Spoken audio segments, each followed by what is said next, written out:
Rurawi now rapping psycho really. Ya may lo, ya may say. Laikaya chimik so kami ngator atam hitran. Rurawi now rapping psycho runa. Prohawi mingli masochikat se. Prohawi ming china masimanda.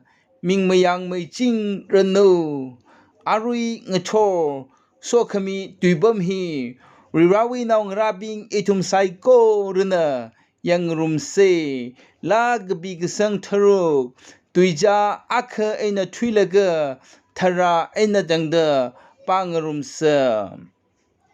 O proho nawi malungwat ena ili makarami alu. Kala malungkang da marak mi alu. Ili ka lumasan milu. O proho kaza I reurang dale. O proho ili rai milu. Kaza iwi arugui bing tajok haira.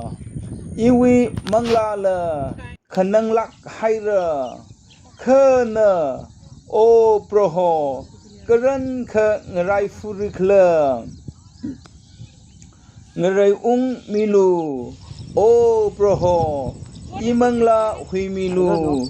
Nawi makhang ajay laikasiwi wang. Ili kangkhui milu. Kaza kathiliwa nali paning ka malay lui mana. Kathiwi ramli nali kibana masot sikat ra. Iwi ring khanga I khanang haira. Ngaya kachi da charuna iwi bet nimma. Iwi khumguila ishop haira. Kakhanang wi wang imik matay tura. Yang gasibing na chot kangasak wi wang imik ngajan maman haira. Magapa gasa natum psycho ru. Iwi ena yam tulu. Kaza prohona iwi kazap kon sami haira. Prohona iwi kapo sami haira.